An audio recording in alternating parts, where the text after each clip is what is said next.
하나님의 말씀 보겠습니다.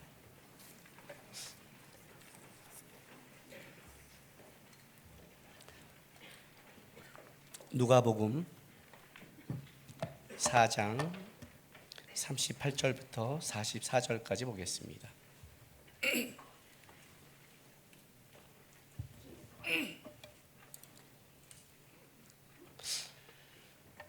누가복음 4장 38절에서 44절까지 우리 한 절씩 기도합니다. 예수께서 일어나 회당에서 나가사 시몬의 집에 들어가시니 시몬의 장모가 중한 열병을 앓고 있는지라 사람들이 그를 위하여 예수께 구하니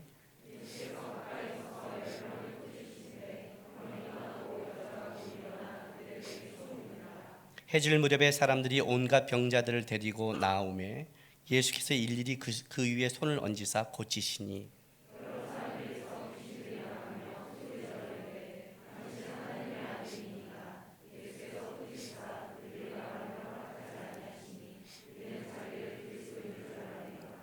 날이 밝음에 예수께서 나오사 한적한 곳으로 가시니 무리가 찾다가 만나서 자기들에게서 떠나시지 못하게 만류하려 하매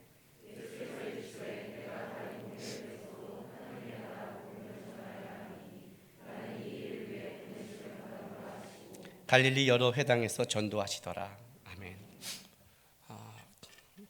오늘 우리가 보는 장면은 예수님의 초기 사역을 보고 있습니다. 오늘 사실 이 본문은 그 38절부터가 아니라 그 앞에 있는 31절부터 봐야 이 본문이 이제 좀 이어지는 본문입니다. 그 31절에 갈릴리의 가버나움 동네로 내려오사라고 하시면서 그 33절 34절에 회당에 더러운 귀신 들린 사람이 있어 크게 소리질러 이르되 나사렛 예수여 우리가 당신과 무슨 상관이 있나이까 우리를 멸하러 왔나이까 나는 당신이 누구인 줄 아노니 하나님의 거룩한 자니이다. 예수께서 꾸짖어 이르시되 잠잠하고 그 사람에게서 나오라 하시니 귀신이 나오는 이 장면부터 계속해서 이 이야기가 이어지고 있습니다. 예수님의 이 초기 사역에 지금 그 회당에 있는 귀신을 쫓아내시고 귀신이 이제 알아보는 거예요. 이거 사실 예수님에 대해서 첫 번째 증거자는 세례 요한이었죠. 보라 세상 죄를 중한 하나님의 어린 양이로다를 증거하고 메시아임을 증거하고 그런 이제 제자들이 그 세례 요한을 따랐던 제자 중에 사도 요한과 안드레가 따르기 시작하고 안드레가 시몬에게 가서 내가 메시아를 만났다 데려오기 시작하면서 이제 제자들이 이렇게 만나는 장면입니다. 그런데 이제 이 그 세례 요한 이후에 누가 또 메시아를 증언했냐면 귀신들이 하는 거예요. 근데 이제 이 귀신도 영적인 존재니까 알아본 거죠. 알아보고 증언했는데 중요한 건 예수님이 세례 요한의 증거는 받으시지만 이 귀신들의 증거에서는 아주 꾸짖으십니다. 잠잠하라.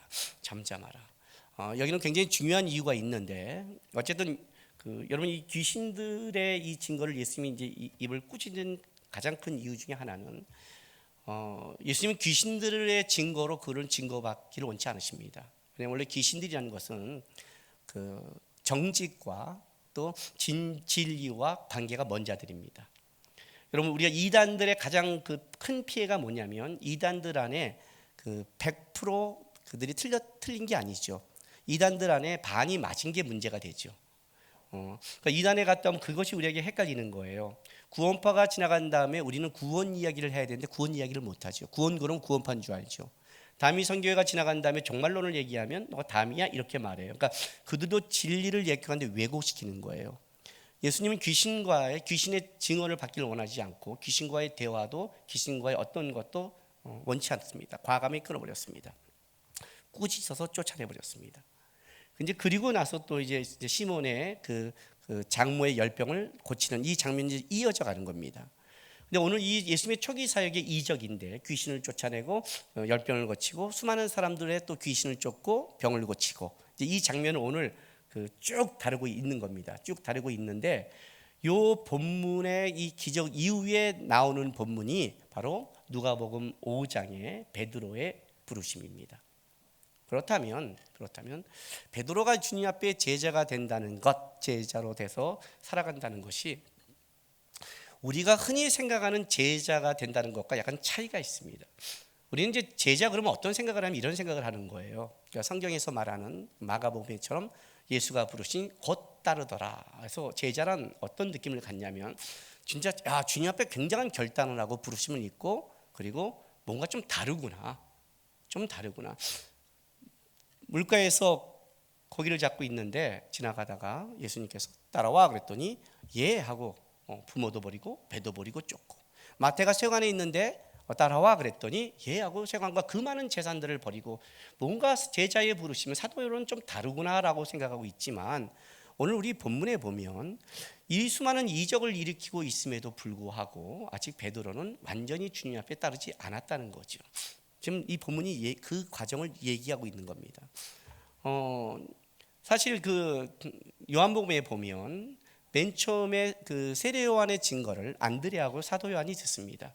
그 안드레가 베드로에게 자기 형이 찾아가서, 시몬에게 찾아가서 내가 메시아를 만났다고 데려갑니다. 그런데 베드로는 그때 왜 즉각적인 쫓임을 안 했을까요? 도대체 왜 베드로는 가지 않았을까요? 오늘도 수많은 이적 속에 또 자기 장모의 열병을 고친데도 아직 베드로는 완전히 주님 앞에 제자로 부르심과 헌신되지 않았다는 겁니다. 지금 그 얘기를 지금 여기서 드러내고 있어요. 여러분, 예수님의 첫 번째 이적을 성경에 어디를 찾냐면 그 가나의 혼인잔치를 찾습니다. 자, 한번 찾아볼까요? 요한복음 2장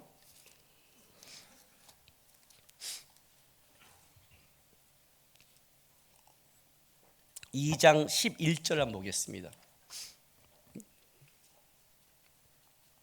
이 가나의 혼인잔치 맨 끝에 말씀인데, 예수께서 이 첫 표적을 갈릴리 가나에서 행하여 그의 영광을 나타내심에 제자들이 그를 믿으니라, 이렇게 말합니다. 그렇다면 가나의 혼인잔치에서 예수님이 어떤 이적을 일으켰는데, 그 이적을 일으킨 여러 가지 목적 중에 가장 중요한 목적이 뭐냐면 제자들을 믿게 하는 거죠.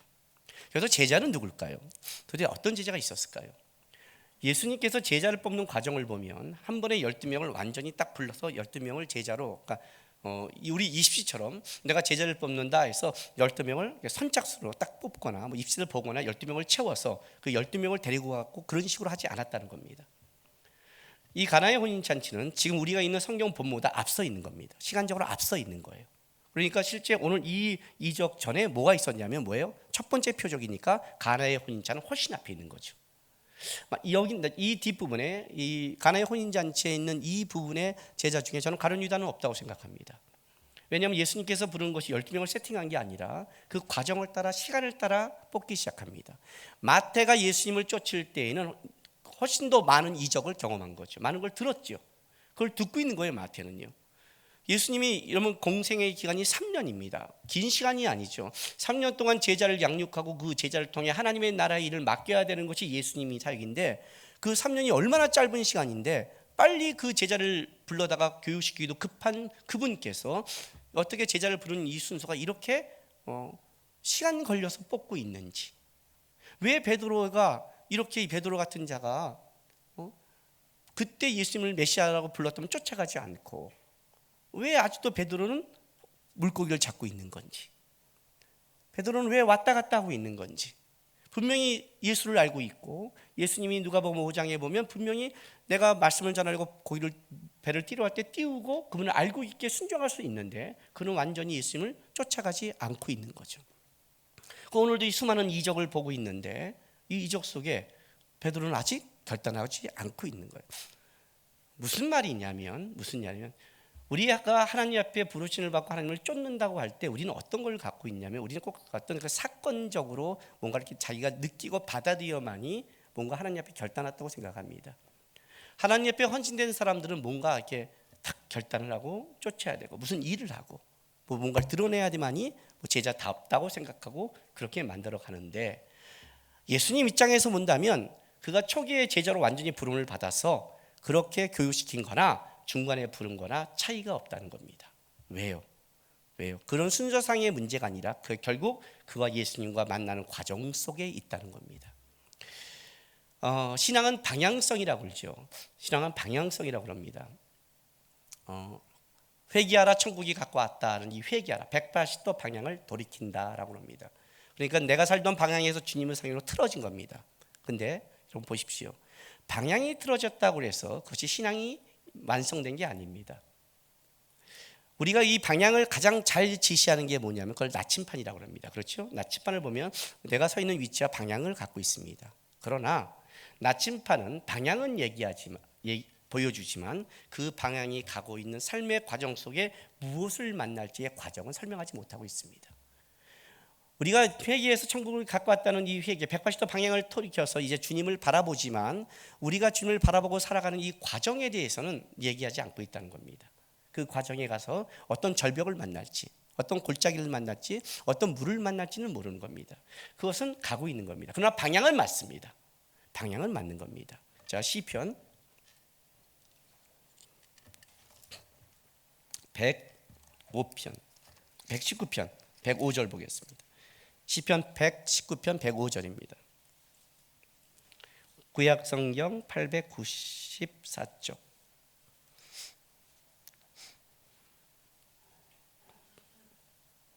주의 말씀은 내 발의 등이요 내 길의 빛이니이다. 이렇게 말합니다. 주의 말씀은 내 발의 등이요 내 길의 빛입니다. 하나님의 말씀은 내가 가야 될 끝에 빛을, 목적지를 말해주고 있습니다. 깜깜한 산 가운데 저기 지금 빛이 빛나고 있는 겁니다. 목적지가 있습니다. 그런데 거기까지 목적지까지 가는 데 있어 주의 말씀은 내 발만 비춰주고 있습니다. 오늘 내 앞길, 내 하루를 비춰주는 겁니다. 그리고 그 내일 갖고 있는 그 길 속에 그것이 그 방향 속에 어떤 골짜기가 있는 건지, 그게 평탄한 길인지 돌아가는 길인지 모르는 겁니다. 그걸 지금 얘기하는 거예요.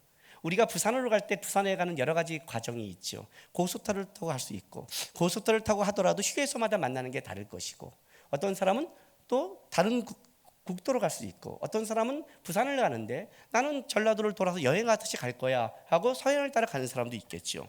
목적지는 같을지 모르지만 삶의 과정은 다르죠. 지금 하나님께서 이 제자들을 부를 때 가장 중요한 것 중에 하나가 뭐냐면 목적지와 방향성을 말하는 게 아니라 그 가는 과정 하나를 채우고 있다는 겁니다. 제자를 부르는 과정이 다릅니다. 세간에서 부르던 또 이렇게 베드로처럼 즉각적으로 쫓는 것이 아니라 예수님을 분명히 메시아인 줄 알았지만 옆에서 보고 그 이적도 보고 그의 자기 장모를 고치는 것도 보고 보는 이 과정을 통해서 베드로가 어떤 결정을 하냐면 나는 죄인입니다. 나를 떠나서서 사람 남은 어부가 되기란 이 과정 속에 제자의 부르심이 있는 겁니다. 오늘 이 본문 속에 가장 중요한 것을 여러분이 나누고 싶은 게 뭐냐면 제자라고 된다는 것이 그렇게 한 번의 결단과 결심으로 된 게 아니라 제자의 시작부터 만들어가는 과정 속에 하나님이 이 과정을 끌어가고 있다는 걸 아셔야 됩니다. 그게 오늘 본문입니다. 끌어가고 있는 겁니다. 왜? 이 끌어가는 걸 통해서 뭘 만들기 위해서? 이 과정을 통해서 하나님이 알려주신 게 뭔가? 신앙의 어떤 위대한 일이 아니라 이 과정을 통해 주님께서 베드로에게 알려주고 싶고, 왜 이 과정을 겪어야만이 나는 죄인입니다. 나를 떠나서는 이런 진정한 제자가 될 수 있는가가 드러나는 겁니다. 오늘 본문에 보세요. 이 오늘 본문에 보면 그 35절에 보면 아까 말한 예수께서 꾸짖어 이르시되 잠잠하고 그 사람이 나오라도 귀신 들린 그 사람을 꾸짖습니다. 귀신을 꾸짖습니다. 그리고 이제 38절에 봤더니 그 37절에 이에 예수의 소문이 근처 사방에 다 퍼지죠. 그러니까 베드로도 들었다는 소리죠. 수많은 제자가 들은 거예요. 사방팔방 퍼지고 있는 거니까. 그리고 38절에 갔더니 예수께서 일어나 회당에서 나가서 시몬의 집에 들어가시니 시몬의 장모가 중한 열병을 앓고 있는지라 사람들이 그를 위하여 예수께 구하니 그래요. 이 중한 열병, 다른 부분에는 열병이라고 기록했는데 누가는 의사랬어. 이걸 좀 정확하게 기록합니다. 이렇게 성경에 중한 열병으로 쓸 때는 이건 40도 가까이 넘는 가나안 이 지역의 풍토병입니다. 그리고 이 앓고 있는 것이 미알료이기 때문에 이것이 계속해서 지금 시몬의 장모가 이 고열과 이 아픔을 통해 기간이 흘러가고 있는 겁니다. 사람들이 알 정도니까. 그래서 예수님께 사람 구했습니다. 도대체 베드로는 왜 안 구했을까요? 장모님과 사이가 요즘 안 좋나요? 그죠? 사람들이 구할 정도인데 어쨌든 사람들이 구했습니다. 그런데 39절에 보세요. 예수께서 가까이서 열병을 꾸짖으신데 병이 떠나가고 예수께서 여자가 곧 일어나 그들에게 수종드니라 그럽니다. 자, 병을 어떻게 해요? 열병을 꾸짖었습니다. 지금 계속 강조되는 게 뭐냐면 30절에 예수께서 꾸짖어 이르고 잠잠하라고 귀신을 들린 자를 꾸짖었고 또 귀신이 나갔고 열병 들린 또 장모의 그 열병을 꾸짖었습니다. 아니 귀신을 꾸짖는 건 그렇다 치는데 병을 꾸짖는 건 좀 그렇지 않겠어요? 그렇죠? 그리고 나서 이제 40절에 봤더니 해질 무렵에 사람들이 온갖 병자들을 데리고 나오매 예수께서 일일이 그 위에 손을 얹으사 고치시니 여러 사람에게서 귀신들이 나가며 소리질러 이르되 당신은 하나님의 아들이니다. 예수께서 꾸짖으시사 그들에게 말함 허락지 아니하시니 이는 자기를 그리스도인 줄 알미더라. 또 귀신들이 또 나가면서 예수를 그리스도 알아보니까 또 꾸짖었습니다. 계속 좀 꾸짖는 게 강조되는 겁니다. 그리고 이제 42절에 날이 밝음에 예수께서 나오사 한적한 곳에 가시니 무리가 잣대가 만나서 자기들에게 떠나지 못하게 만류하며 43절 왜 이렇게 하는지 예수님이 하신 그 목적에 대해서 얘기한 겁니다. 그 목적이 내가 다른 동네들에게도 하나님의 나라의 복음을 전하야 하리니 나는 이 일을 위해 보내심을 받았다. 보내심을 파송받았다 라고 말하면서 또 갈릴리 여러 회당에 전도로 다녔습니다. 그리고 나서 이제 베드로를 만나는 겁니다. 지금 이 수많은 소문이 퍼지고 있는 거예요. 그렇죠? 귀신 들린 걸 쪼꾸짖어 내보냈고 그 소문이 퍼지고 있고 또 많은 사람 앞에서 중한 열병을 꾸짖어 나가서 또 그것이 베드로가 옆에서 자기가 목격했고 또 수많은 밤이 새도록 수많은 병자를 고치고 귀신들을 쫓으시고 그리고 많은 사람이 그걸 붙들고 하니까 나는 하나님의 나라의 일을 위해 보냄을 받았다 해서 다른 곳에 또 복음을 전하면서 퍼지고 있는 거예요. 이 과정을 누가 보고 있냐면 제자가 보고 있는 거예요. 베드로가 보고 있고 많은 사람이 보고 있어요. 만약 예수님 같으면 야 이렇게 해줘도 네가 나를 안 믿어? 라고 해야 되는데 기다리시고 있어요. 왜요? 여러분 신앙생활하다 이런 경험이 있지 않습니까? 여러분 자신에 대해서 너무 지겨울 때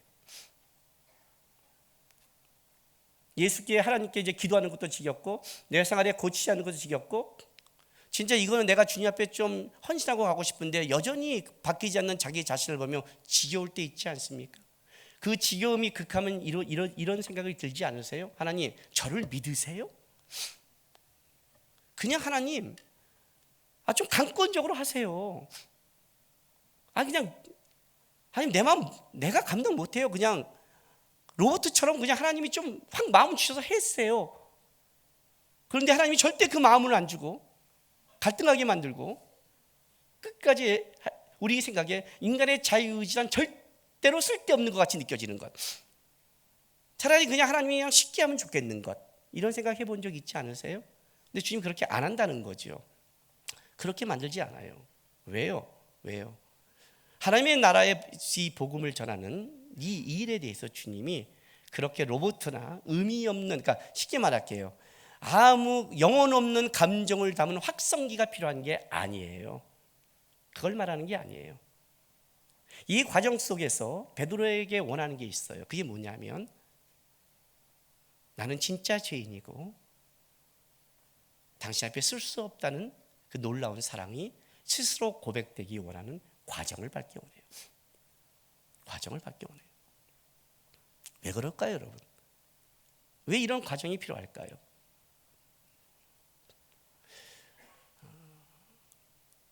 하나님은요, 일꾼이 필요한 게 아니에요. 능력이 필요한 게 아니에요, 여러분. 그건 천사를 불러도 돼요. 사실 여러분보다 가장 효과적인 자는 천사죠. 그죠? 여러 선교사를 훈련시켜서 후원자를 마련해서 중동 땅에 파송해 보내갖고 내렸는데 덜덜 떠고 있고 기껏 한다는 말은 중동 땅은 영적 분위기가 흐려 이런 소리를 듣고 있는, 그리고 후원해 주세요, 힘들어요, 외로워요, 이 과정을 주님이 왜 걷겠어요? 여러분 선교에 무슨 도움이 되겠어요? 천사 한 마리가 날아다니는 게 낫죠. 그냥 거기 가서 그냥 중동 왕자한테 배란간 흰 천사가 있더니 누구세요? 그럼 나는 가브리엘이다. 하나님의 은혜를 입은 자요. 너는 예수께 돌아와야 된다. 이게 훨씬 빠르지 않아요? 이게 무슨 말이냐면 주님이 복음을 전할 능력과 실력이 없어서 우리를 선택한 게 아니란 뜻이에요. 그러니까 여러분 너무 주님의 나라의 영광, 복음, 어떻게 세상을 바꿀까를 생각하지 마세요. 그거는 주님이 단번에도 할 수 있는 거예요. 실제로는요. 주님이 이 과정을 우리에게 겪어가는 가장 큰 이유는 뭐냐면 여러분이에요. 여러분이 수단이 아니라 목적이란 뜻이죠. 여러분을 수혜자로 삼아서 무언가를 일하고 싶은 게 아니라 여러분 자체가 하나님이라는 분에 대해서 진정으로 사랑하고 항복하기를 원하는 과정을 겪는 거예요. 사람이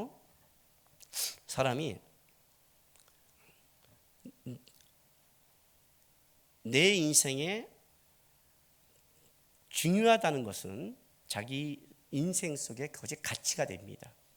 이게 무슨 말이냐면, 여러분이 예수님을 얼마나 사랑하느냐 아니냐를 알 수 방법이 있는데, 여러분이 어떤 일을 결정하거나 어떤 거를 행동할 때 내가 하는 행동과 내가 결정하는 것에 예수님이라는 분을 어떻게 생각하느냐가, 그게 여러분이 예수님을 얼마큼 사랑하냐의 가치입니다. 지금 이전까지 베드로는 어떤 베드로냐면 메시아라는 걸 듣기도 했습니다. 아마 주의 있게 볼 거예요. 세례 요한이 얘기했고 자기도 같이 본 게 있고 이런 기적과 이적을 일으켰다면 베드로는 그냥 넘어가지 않을 겁니다. 굉장히 유심히 보고 있어요. 유심히 보고 있지만 아직 베드로의 인생을 드리는 만큼의 예수는 아니었습니다. 그러나 누가복음 5장에 가면 드디어 베드로는 나는 죄인입니다라고 고백하고, 예수께서 너가 사람 낚는 어부가 될 때 그걸 기꺼이 그의 인생 속에 받아들이는 겁니다. 그러니까 가치가 되는 거죠. 그죠? 여러분, 부부라는 게 뭔지 아세요? 부부라는 게 이제 우리 친구들을 만나서 가장 즐겁게 얘기하는 것 중에 하나가 뭐냐면 여행 계획입니다. 여행은 떠나지 않아도 즐겁잖아요. 얘기 자체가 즐겁잖아요. 하다가 이제 그다가 어떻게 얘기하다가 약간 이제 실제화 될 때가 있어요. 그래? 가? 진짜? 해봐? 좋아. 낫지? 그러면 탁 하면 동시에 이런 말을 해요. 근데 아내한테 물어봐야 돼. 그 실제가 되는 순간부터 얘기가 달라요. 왜? 자기와 동행하는 자가 있다는 거죠. 결혼이란 건 그거잖아요. 같이 인생을 묶어가겠다고 약속한 거 아니에요. 그럼 내가 여행하고 싶다고 내 마음대로 못 가죠. 내 돈이 아니죠. 써도 돼? 물어봐야 되죠. 그렇죠? 그와 동행한 순간 이 사람은 자기 인생의 가치 안에 들어오는 거예요. 그러니까 뭔가를 결정할 때 이 사람은 자기가 중요한 사람이기 때문에 이 사람의 거를 제외하고 결정할 수 없는 거예요. 뭔가를 결정할 때 그 사람을 제외할 수 있다는 것은 그만큼 중요하지 않다는 뜻이죠. 여러분이 어떤 건 인생을 결정할 때 예수님을 제외하고 결정한다면 그건 여러분의 인생이 예수님이 중요한 게 아닌 거예요. 그러나 여러분이 인생 속에 예수님이 진짜 내 인생의 주인이고 중요하다고 결정한 그것이 들어왔다고 생각한다면, 여러분은 뭘 하나를 결정할 때, 예를 들어 결혼을 하더라도 신앙을 본다는 거나 내가 예수를 믿을까 이런 걸 본다는 건 뭐냐면 그것이 예수님이 내 인생에 중요하다는 뜻이죠. 주님은 여러분에게 로버트적 항복을 끄집어내고 싶은 게 아니에요. 일꾼이 필요한 게 아니라 주의 마음을 아는 제자를 원하는 거예요. 이해가 되세요? 연애할 때 이런 경험이 있지 않아요? 제가 나의 조건을 사랑한 게 아니라 나를 사랑하기를. 뭐 연애를 해봤어야 얘기가 가능한데, 연애한 지가 너무 오래됐죠? 그럼 좀 생각 좀 하세요. 생각을 하라고요. 그렇지 않아요? 청년 때 어떤 자매가 딱 마음에 들어요. 그럼 어떻게 되죠? 어떻게 돼요? 전도연 갈 때 자기 조에 넣죠. 수단과 방법을 가리지 않고. 왜? 그 자매가 내 눈에 들어온 순간, 나에게 중요한 사람이 된 순간 내 삶 안에 들어오기를 원하죠. 그렇잖아요. 여러분 다 해보잖아요. 그리고 그 사람이 들어왔을 때 어떻게 해요? 그 사람이 나를 만날 내 조건을 보기 오지 않죠. 내 돈을 조건으로 보고 왔다면 더 돈이 많은 자에게 가겠죠. 그게 조건이면. 오늘 여기 이런 말이 나와요. 보세요, 본문에. 예수님께서 기적을 일으키고 오니까 42절 보세요. 날이 밝으면 예수께서 나와서 한적한 곳으로 가시니, 이 한적한 곳이 황폐한 장소예요. 그러니까 척박한 땅이죠. 이 마가복음에 보면 그 이유가 나오는데 기도하러 가셨다고 그래요. 예수님께서 수많은 병자를 고치니까 수많은 사람이 따르는 거예요. 예수님을 찾겠죠. 왜 찾을까요? 뭐 때문에 찾을까요? 나는 죄인입니다라는 이 고백 때문에? 아니죠. 이적과 기적 때문이죠. 우리 식으로 말할까요? 돈 때문이죠. 그 조건 때문이죠. 예수님이 척박한 땅으로 간 거예요. 황폐한 땅. 왜? 거기까지는 모른다고 생각하니까. 오늘 우리 이 누가복음에는 그 우리가 찾다가 만나서 그러니까 꼭 여기서 만난 것 같은데 그렇지 않아요. 실제로는 여기서 만난 게 아니에요. 마가복음에 보면 내려와서 만나요. 만났는데 자기들에게 떠나지 아니고 만류해요. 만류해. 끈질기게 만류하고 있었다 이런 뜻이에요. 그러니까 계속해서 만류하는 거예요. 왜 만류했을까요? 왜 예수님을 만류했을까요? 끈질기게.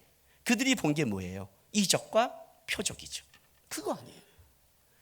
다른 말로 할까요? 우리식으로 말할까요? 조건이과 배경이죠. 예수님이 아니죠. 예수님이 이 정도는 수없이 보여줄 수 있죠. 더 보여줄 수 있죠. 홍해도 가를 수 있고 갈릴리 바다도 가를 수 있고 다 볼 수 있죠. 그러나 그렇게 얻는다면 그건 예수가 아니죠. 예수가 아니죠. 그 사람이 갖고 있는 조건이죠. 예수님이 우리에게 원하는 게 뭐예요? 우리 삶의 과정에서 얻고 싶은 게 뭔지 아세요? 내가 얼마나 능력자인지가 아니에요, 여러분. 그걸 보여주고 싶은 게 아니에요. 그게 아니에요. 적어도 자기가 사랑하는 자에게는 조건이 아니라 그가 다른 이유예요. 여러분 욥기를 보면 그 이유가 나와요. 욥기 사단이 그것 때문에 욥을 그 하나님 앞에 치잖아요. 욥이 그렇게 섬기는 까닭이 있지 않겠습니까? 그 까닭을 다 지워버리면 어떻게 돼요? 산울로 두rum같이 수많은 부유와 건강을 줬는데 그 싹 뺏어버립시다 할까요? 이게 사단의 방법이군요. 예수님이 기꺼이 욥을 넘기죠. 나를 사랑한 이유가 그게 아니라는 걸. 거기에 예수님이 명예와 자존심을 걸어요. 조건이 아니다. 왜? 우리에게 얻고 싶은 그게 아니에요. 이런 기적을 통해 베드로를 굴복시키고 싶지 않은 거예요. 이 과정을 통해 기다리는 거예요. 베드로가 진정으로 보는 거예요. 이적과 기적을 쫓는 게 아니라 예수를 보고 예수를 쫓기 위해서. 예수를 진정으로 봤을 때 베드로는 이런 고백을 해요. 나는 죄인입니다. 나를 떠났어요. 다른 이들과 얘기가 다르죠. 만류하며 나와 같이 있어서가 아니라 얘기가 달라지기 시작하죠. 베드로를 여기서 하는 거예요. 자기가 진짜 사랑하는 사람은 마음을 얻고 싶은 거지 조건을 가는 게 아니에요. 조건으로 접근해도 결국 자기 마음을 얻고 싶어 하는 거예요. 왜냐하면 베드로의 인생 속에 진정으로 예수님이 거기에 들어가기를 원하는 거예요. 베드로의 인생 속에 들어가기를 원해요. 힘과 강요로 들어가는 게 아니라 나는 죄인입니다. 나를 떠났을 때 아니다. 사랑나무 어부가 되게 할 때 기꺼이 순종하는 진짜 예수를 만나고 내 인생 속에 중요한 예수가 들어오는 거예요. 주님은 그렇게 함께하는 거예요. 억지로 얻어내는 것이 아니라 진정으로 주님을 알고 같이 갈 수 있는 자들. 진정으로 예수님이 자기 인생의 모든 가치가 되고 어떤 걸 결정할 때 중심이 될 수 있는 것. 그걸 얘기하는 거예요. 여기 지금 예수님 앞에 찾는 자들은 실제 그들은 예수님의 가치가 중심이 아니죠. 필요한 것만 필요한 거죠. 이적과 기적만 필요한 거죠. 그리고 그들은 뭔가를 결정할 때 예수님은 배제시키죠. 배제시키는 거예요. 그러면서 예수님이 하나님이 나는 질투하는 하나님이라는 뜻이 그런 뜻을 가지고 있는 거예요. 그 질투란 말이 그런 거예요. 자기가 사랑하는 자에 대해서 억지로가 아니라 내가 너의 모든 것을 결정할 때 너의 가치가 되고 싶다는 거예요. 여러분이 하나님에 대해서 예수님의 가치가 없다면 여러분 모든 걸 결정할 때 여러분이 결정하고 그 다음에 어떻게 되는 거예요? 통보하는 거지. 그 예수님이 들어오지 않아요. 그 얘기를 하는 거예요. 왜 그렇게 할까요? 왜 그렇게 할까요? 오늘 이 43절 보세요. 예수께서 이르시되 내가 다른 동네에서도 하나님의 나라의 복음을 전하야 하리니 나는 이 일을 위해 보내심을 받았다는 거예요. 예수님이 오신 목적이에요. 다른 말로 할게요. 제자를 부른 목적이죠. 제자란 뭘까요? 제자란 예수님의 길을 따라가는 자예요. 나는 이 일을 위해 보내심을 받았다. 이게 하나님의 나라의 복음을 전하야. 그렇다면 베드로는 다음부터 어떤 길을 따라가냐면 하나님의 나라의 복음을 위해 따라가는 자가 된 거겠죠. 하나님의 나라의 복음을 위해 따라간 게 뭘까요? 어떤 자가 하나님의 나라의 복음을 따라갈까요? 수많은 자를 전도하는 것? 선교회 나가는 일을 하는 것? 그걸 하나님의 나라의 복음일까요? 아니죠. 그건 형태죠. 모양이죠. 그 중심에는 뭐가 있을까요? 여러분 오늘 예수님께서 이 질병과 귀신을 꾸짖으세요. 이건 누가가 표현하는 거예요. 봐요. 오늘 이 본문 38절 보세요. 예수께서 일어나 회당에 나가서 시몬의 집에 들어가신 시몬의 장모가 중한 열병을 앓고 있는지라 사람들이 그를 위하여 예수께 구하니 예수께서 가까이서 열병을 꾸짖으신대라고 나가요. 그런데 마태복음과 마가는 이걸 다르게 표현해요. 자, 마태복음 8장 15절 보세요.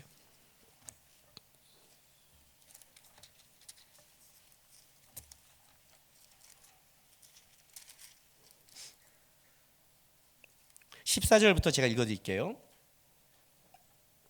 마태복음 8장 14절부터. 예수께서 베드로의 집에 들어가사 그의 장모가 열병으로 앓아 누우신 걸 보시고 그의 손을 만지시니 열병이 떠나고 여인이 일어나 예수께 수종들더라. 마태와 마가는 어떻게 표현하냐면 꾸짖는 게 아니라 그의 손을 만지시니 열병이 떠나고라고 표현을 해요. 그러니까 예수님의 좀 따뜻함을 더 표현한 거죠. 따뜻함. 그렇지 않아요? 여러분 신방 가거나 병상에 가서 아픈 사람을 보면 저도 그래요. 아파 있는 사람 보면 가서 제가 뭐 해줄 게 뭐가 있겠어요. 뭐 제가 기도한다고 병이 낫는 걸 한 번도 못 봤는데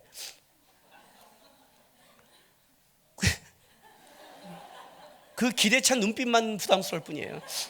요즘은 감사한 게 눈빛도 없어서 감사를 하는데 목사님 오셨구나 하고 감사는 한데 눈빛이 없어지니까 이제 내 본질을 알아서 좋긴 좋은데 어쨌든 좀 쓸모없는 이 목사라는 느낌이 받을 때가 있어요. 그러면 저는 가서 뭐 한 줄 아세요? 들어가서 그냥 손 꼭 잡고 기도해줘요. 병을 못 고치니까 마음이라도 전하게. 내 마음은 당신이 낫기 원합니다.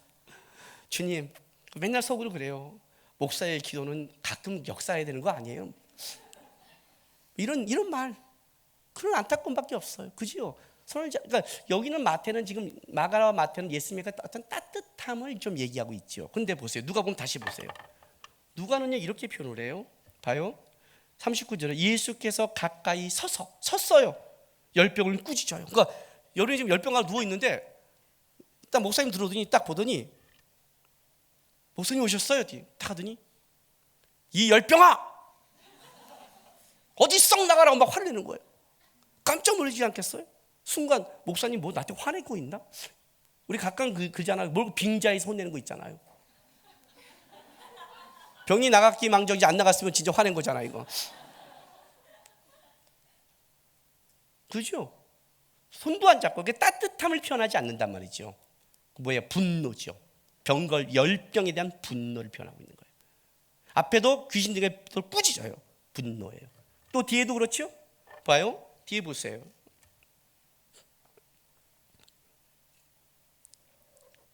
자, 41절. 여러 사람에도 귀신들이 나가며 소리질러 이르시되 당신은 하나님의 아들이니라 예수께서 꾸짖으사. 그죠? 또 꾸짖죠. 아마 예수님 초기 사역에 굉장히 신경이 날카로우신가 봐요. 그죠? 굉장히 날이 서 있어요. 막 계속 꾸짖어요. 막 병도 귀신은 같아요. 병도 막 꾸짖죠. 병 걸려도 막. 그죠? 순간 생각하면 이런 생각이 들어요. 내가 병 걸린 게 뭐 이렇게 잘못했나 이러는. 나도 아파 죽겠는데 와도 꾸짖고. 나갔으니까 해결이 된 거예요, 항상. 왜 꾸짖었을까요? 왜 누가는 이런 표현을 썼을까요? 마태는 예수님의 따뜻함을 표현했어요. 누가는 예수님의 신적 권위를 표현하는 거예요. 왜요? 왜 그런 줄 아세요? 예수님이 뭐 때문에 분노할까요? 그 분노하고 싶은 이유가 있는 거예요. 오늘 이 본문에 보면 여기 이제 앞에 이런 게 있어요. 꾸짖는 것만 있는 게 아니라 40절 보세요. 해질 무렵에 사람들이 온갖 병자를 데리고 나오매 예수께서 일일이 그 위에 손을 얹으사 고치시니. 언제까지? 40일 날이 밝을 때까지. 여러분 일일이. 저는 이게 장풍 기도를 되게 싫어해요. 여러분 장풍 기도 아시죠? 이렇게 장풍 팍 쏘면 넘어지는 거. 그리고 너무 많으면 다 세워놓고 넘어져요. 저는 이 기도를 되게 싫어해요. 나는 안수는 인격적이라고 생각해요. 원래 구약에서는 대부분 안수를 대부분 어떤 때 사용하냐면 첫 번째는 죄를 전가할 때 사용해요. 죄를 전가시킬 때, 동물에게 전가시킬 때 안수를 해요. 그리고 또 하나는 누구냐면 돌로 죄인을 쳐 죽일 때 그때 안수하고 돌로 쳐 죽여요. 그 죄와 관계가 있는 거죠. 실제로는 그때 해요. 그런데 오늘 예수님께서는 많은 병자들이 죄인을 왔을 때 놀랍게도 이 안수는 은혜의 통로로 사용하세요. 은혜의 통로로. 일일이 안수한다는 게 쉬운 게 아니에요, 여러분. 예수님 정도가 뭐예요? 예수님이잖아요. 그냥 딱 왔을 때 쫙 다 서 해놓고 뭐예요?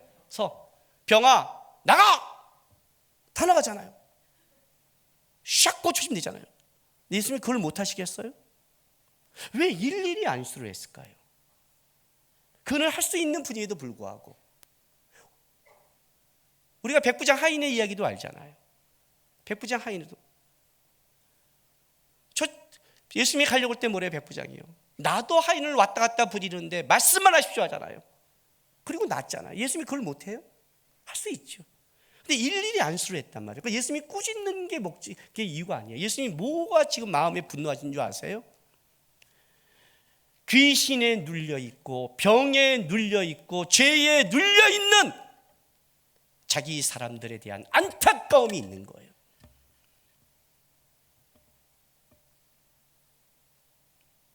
오늘 이 본문에 귀신을 쫓고 나갈 때 귀신이 어떻게 나간 줄 알아요? 35절 보세요. 절대 그냥 안 나가요. 예수께서 꾸짖어 있을 때 잠잠하고 그 사람에서 나오라 하시니 귀신이 그 사람을 무리 중에 넘어뜨리다. 마가복음은 경련을 일으키다 그랬어요. 내동기친 거예요. 그 사람은 상하지 아니한지라 그래요. 이해가 돼요? 예수님이 그 사람을 상하지 않게 하고 싶은 거예요. 귀신은 나갈 때 귀신이 그 안에 들어가고 하는 건 귀신의 목적은 우리 인생을 상하게 하고 싶은 거예요. 주님이 하나님의 나라의 복음을 위해 왔다는 것은 단순히 이렇게 추상적이지 않아요. 그가 하나님의 복음 안에 하나님 나라 안에 누리고 하나님의 사랑을 누리고 하나님 안에서 그가 회복되기를 원하는 주님의 마음이 있는 거예요. 그래서 오신 거예요, 이 땅에. 제자들 왜 불렀어요? 바로 제자들은 이 일을 가는 자들이에요. 이 일을 복음을 전하는 사명을 맡은 자가 아니라 복음을 전하는 마음이 먼저 있어야 된다는 거죠. 마음이. 그 마음이 있어야 돼요. 제가 전도사 맨 처음 나갔을 때 어떤 일이 있었냐면, 처음 여름 성경학교를 하는데 교사들이 그해 처음 하는, 너무나 작고 청년들이 떠나서 한 명밖에 없고 권사님, 집사님 한 번도 해보지 않는 교사들이 모여서 여름 성경학교를 하는데 뭘 해야 될지는 몰라요. 내가 이 사람들과 뭘 해야 돼도 이 사람들이 이해를 못하는 거예요. 세족식이 마지막 날 있었는데 방법이 없는 거예요. 잠을 자는데 꿈에 주님께서 제 안에 나타났어요. 그리고 제한테 이렇게 말씀했어요. 난구가, 내가 세족식을 했을 때 베드로가 나한테 안 씻는다고 그래서 그럼 나와 상관없다 하니까 온몸을 씻어달라고 쓸데없는 소리를 했다. 그때 내 마음을 아는 자는 한 명도 없다. 그러나 그때 내가 주의 마음으로 그의 발을 씻겼을 때 나중에 그들이 나의 마음을 갖고 모든 자를 씻긴 자로 바꿨다. 내일 사람들이 어떻게 할까 염려하지 말고 너가 내 마음을 갖고 해라. 그러면 그 마음을 가진 한 사람을 통해서 내 일함이 나타날 거다. 그리고 진짜 아이들이 울면서 뜨거운 세족식을 했어요. 주님이 제자들을 불렀을 때 주님이 뭘 할까요? 능력자를 원했을까요? 아니죠. 능력은 하나님께 있는데 이 능력을 가지고 와서 자기를 세우고 자기 걸 자랑한 자가 된다면 어떻게 일하겠어요? 누가 주의 마음을 알까요? 누가 주의 마음을 이해할까요? 어떻게 할까요, 여러분? 여러분, 오늘 제가 오전에 그동안 교회에서 성가대를 들었을 때 가장 감동적인 일부 성가대를 들었어요. 이부 그것도 잘못 거 아니에요. 이건 굉장히 주관적인 거예요. 오늘 제가 쉬지 말고 기도하라 가슴이 좀 찔렸어요. 어저께 밤에 집에 가서 이렇게 있는데 나도 모르게 흥얼거리며 찬송이 나왔어요. 그러니까 복음송이 나왔어요. 그게 뭐냐면 날마다 숨쉬는 순간마다, 아시죠? 날마다 숨쉬는 순간마다 내 앞에 어려운 일 보내. 이 찬양이 나도 모르게 흘러나왔는데 우리 아내가 그걸 듣더니 이렇게 말하는 거예요. 당신 주제가구나. 당신. 요즘 당신 곡이네. 그래요. 그리고 이게 앉았는데 오늘 일부 성가대 찬송이 날마다 이게 나오는 거예요. 순간 딱 가슴이 설교해야 되는데 맺힌 거예요. 왜냐하면 그걸 어저께 우리 집사람은 당신 곡이네 그래갖고 이걸 내가 가사를 찾아서 다 불렀더니 우리 집사람이 나한테 음이 틀렸다고 지도를 하기 시작했어요. 지도 받다가 에이씨 아니 지금 음이 중요해요? 음이 중요하냐고. 지금 날마다 숨쉬는 순간마다 어린마다 내 주제가라면 그냥 틀리면 어때? 절묘하게 음찍다니. 나 원래 절묘한 사람인지 몰랐냐고 속으로 이러면서 엎었어요. 근데 그 찬양을 하는 거예요. 여러분, 은혜라는 게 뭐예요? 오늘 제 설교에 지금 자기가 맞는 상황에 맞는 사람은 은혜 받았다고 그래요. 은혜는 그런 거예요. 자기 상황에 맞았다는 뜻이에요. 나의 상황이 안 맞으면요, 목사님 오늘 어려운 얘기 한다고 그래요. 여러분, 우리가 사람을 공감할 수 있다고 생각하세요? 공감이라는 건요, 합리적으로 하는 게 아니에요. 머리로 하는 게 아니에요. 그건 영혼이 없는 대답이 나와요. 공감은 그 길을 걸어간 본 자만이 할 수 있는 거예요. 그거를 겪은 자만이 이해하는 거예요. 주님이 그 길을 우리를 걷게 하세요. 왜요? 주님이 이 땅에 와서 하나님의 나라의 복음을 전하는데 귀신 들리고 병든 자고 아프고 죄에 묶인 자의 수많은 자들이 있어요. 이들에게 주님이 뭘 하고 싶냐면 하나님의 나라의 은혜를 전해서 이들이 그 길을 걷게 하고 싶고 가게 하고 싶고 살게 하고 싶은 거예요. 천사를 통해 능력자를 통해 일하고 싶은 게 아니라 그걸 은혜를 맛본 자를 살게 하서 그가 걸어간 길을 통해서 그럼에도 불구하고 내 길의 간속에 하나님이 하셨다는 것을 증명하고 싶은 거예요. 그래서 우리를 그 길을 걷게 하세요. 주님, 왜 내가 이걸 겪어야 돼요? 왜 내가 아파야 돼요? 왜 내가 이런 가정에 살아야 돼요? 왜 내가 이런 문제를 겪어야 되나요? 왜 그럴까요, 여러분? 왜요? 그걸 겪은 자만이 거기서 다른 사람을 위로할 수 있고 말할 수 있는 권리를 갖기 때문에 그래요. 주님은요, 여러분을 통해서 위대한 일을 하고 싶은 게 아니라 여러분의 인생을 통해서 그곳에서 일하시는 주님의 마음의 깊이를 배우고 살아봤더니 주님을 알고 사랑하고 살아가는 데 있어서 괜찮다라는 그 이야기를 듣고 싶은 거예요. 그래서 그 길을 끌고 가세요. 예수의 제자가 된다는 것은 순간적인 결단이나 순간적인 대단함을 이루는 어떤 일을 이루는 게 아니에요, 여러분.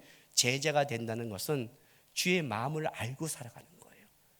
나는 죄인입니다를 알고 이런 자의 인생을 예수님의 삶 속에 봤더니 돌아가도 괜찮더라고 듣고 싶은 거예요. 그래서 제자를 부르는 과정을 겪어요. 먼저 불렀다, 빨리 훈련했다, 빨리 사도가 됐다, 그게 중요한 게 아니에요.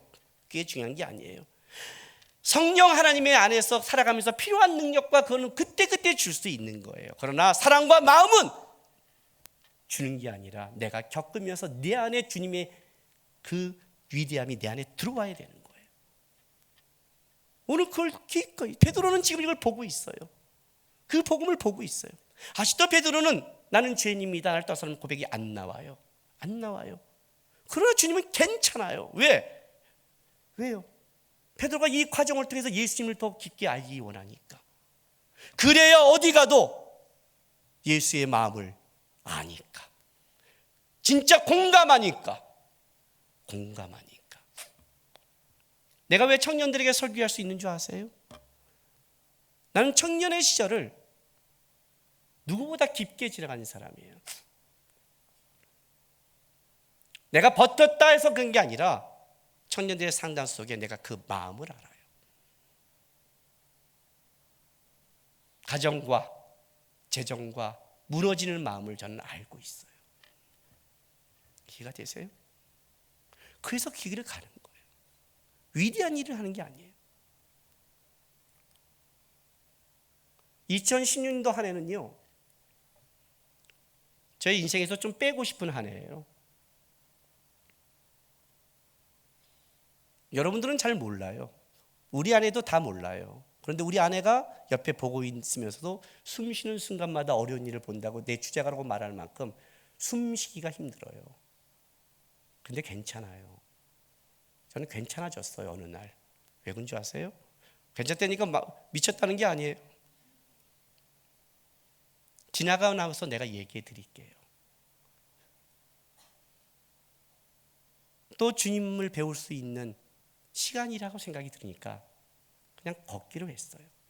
어저께 밤에 우리 집사람이 여보 달이 밝아 밖에 봤어요. 그래요. 그래서 베란다를 보는데 달이 너무 밝은 거예요. 달 보셨어요? 도대체 성경도 안 보면서 그렇다고 뭐 인생을 어렵게 사는 것도 아니면서 얘는 또 왜 이래? 숨 쉴 수 있는 뭐 그것도 아니. 너는 뭐 하고 사세요? 도대체 하늘도 안 보고 땅도 안 보고 돈 참. 달이 너무 밝더라고요, 어저께. 그걸 보고 있는데 감사한 거예요. 왜요? 그 달을 어쩌면 시한부 생명을 받은 사람은 마지막처럼 볼 거 아니에요. 저는 아니거든요. 그래, 하루만 살면 되지. 오늘도 하루만 주님 앞에 가면 되지. 마지막이 아니잖아요. 그렇죠? 그렇게 살아가다 보면 그 길을 따라온 자에게 이렇게 말할 수 있잖아요. 그 길 속에 괜찮아. 위대한 일을 하는 게 아니라 위대한 자의 마음을 알아. 하나님의 마음의 깊이를 알아. 너희가 그리스도의 사랑을 알아. 그의 넓이와 깊이와 높이와 너비를 배워. 에베소 3장 19절 말씀이에요. 그의 사랑의 깊이를 배우는 거예요. 넓이를 배우는 거죠. 내 뒤에 오는 후배들에게 내가 청년 시절에 버티고 갈 수 없어도 괜찮다고 말할 수 있는 것처럼 그걸 말할 수 있는, 공감할 수 있는, 아버지의 마음을 알 수 있는 이 길을 먼저 앞서가신 주님이 있다는 걸 아는, 우리에게 눌려있는 것에 대해서 그 상황에 질병을 꾸짖고 일일이 안수하고 우리 땅에 오셔서 끌어가는 예수의 마음을 배우는 거니까 그 과정을 겪게 하는 거예요. 제자가 된다는 게 그렇게 결단을 말하는 게 아니에요. 제자가 됐다 이게 중요한 게 아니에요. 여러분, 무슨 일 했다가 중요한 게 아니에요. 그게 아니에요. 그 길을 걸어가면서 여러분 입에서 이 말이 나오게 하시는 거예요. 주님, 괜찮습니다. 주님이 있어서 감사했습니다. 내가 주님을 알아서 좋았습니다.